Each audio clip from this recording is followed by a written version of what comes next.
சக்தி தற்போதையில் சென்னை ஈக்காட்டு தாங்கல் பகுதியில் இருக்கக்கூடிய metro rail நிலைய பகுதியில் தான் ஆசிட் வீச்சு சம்பவம் என்பது நிகழ்ந்திருக்கிறது.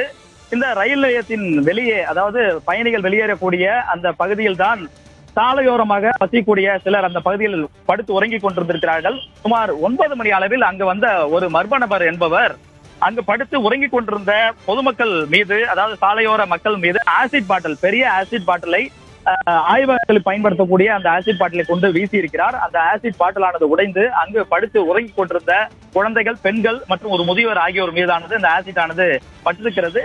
இதில் ஒரு குழந்தை என்பது அதிக அளவில் காயமடைந்திருக்கிறது. இந்த ஆசிட் வீச்சு சம்பவம் காரணமாக அந்த பகுதியில் பொதுமக்கள் ஒரு அசாதாரண சூழலை உணர்ந்திருக்கிறார்கள். ஏனெனில் அங்க கண் எரிச்சல், மக்களுக்கு கண் எரிச்சல் ஏற்பட்டிருக்கிறது.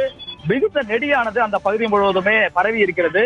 குறிப்பாக நாம் பார்த்தோம் என்றால், இந்த மெட்ரோ ரயில் பயணிகள் அந்த வழியாகத்தான் வீடுகளுக்கு திரும்ப வேண்டும். அந்த வாசல் பகுதியில் தான் ஆசிட் வீச்சு சம்பவம் நிகழ்ந்திருக்கிறது. சம்பவம் குறித்து அறிந்த கிண்டி போலீசார் நிகழ்விடத்துக்கு விரைந்து வந்து விசாரணை மேற்கொண்டு வருகிறார்கள். அங்கு படுத்திருந்த சிலருக்கும் வேறொருவருக்கும் ஏதோ ஒரு பிரச்சனை ஏற்பட்டது காரணமாக அந்த ஆசிட் சம்பவம் நிகழ்ந்திருக்கலாம் என்ற கோணத்தை தான் காவல்துறையினர் விசாரணை தொடங்கி இருக்கிறார்கள். ஏற்கனவே அங்கிருந்தவர்களுக்கும் மற்றொரு தரப்புக்கும் இடையே ஏற்கனவே தகராறு நிகழ்ந்திருப்பதாக கூறப்படுகிறது. அதன் அடிப்படையில் இந்த ஆசிட் சம்பவம் நிகழ்ந்திருக்கலாம் என காவல்துறை சந்தேகித்திருக்கிறார்கள். அதே கோணத்தில் காயம்பட்ட குழந்தை உள்ளிட்ட அங்கு காயம்பட்டவர்களை மருத்துவமனைக்கு சிகிச்சைக்காக அனுப்பி வைக்கும் பணியில் காவல்துறையினர் ஈடுபட்டு வருகிறார்கள். சக்தி. சுரேஷ்குமார், குழந்தைகள் உட்பட 5 பேருக்கு காயம் ஏற்பட்டதாக சொல்லியிருக்கிறீங்க. அவங்களுக்கு எந்த மாதிரியான காயம் ஏற்பட்டிருக்கிறது? படுகாயமா இல்ல லேசான காயம்?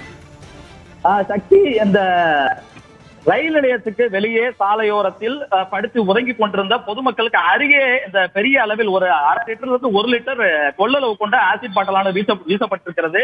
நேரடியாக அவர்கள் மீது வீசப்படவில்லை, அருகில் வீசப்பட்டு அந்த பாட்டில் உடைந்து சிதறி இருக்கிறது. ஆசிட் முழுவதும் அவர்கள் மேல் தெரித்து இருக்கிறது. அவருடைய ஆடைகள் எல்லாம் பட்டிருக்கிறது.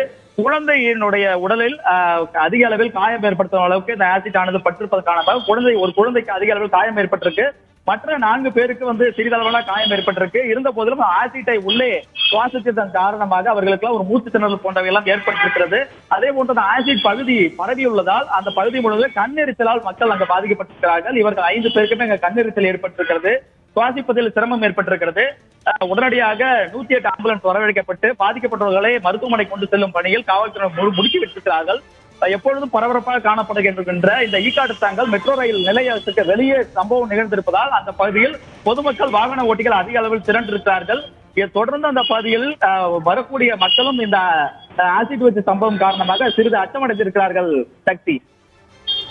சென்னை ஈக்காட்டு தாங்கல் மெட்ரோ ரயில் நிலையம் அருகே ஆசிட் வீசி தாக்குதல் நடைபெற்றது. இதில் குழந்தைகள் உட்பட 5 பேர் காயமடைந்து தற்போது மருத்துவமனைக்கு சிகிச்சைக்காக அழைத்து செல்லப்பட்டிருக்கிறார்கள். கூடுதல் விவரங்களுக்கு நன்றி சுரேஷ்குமார்.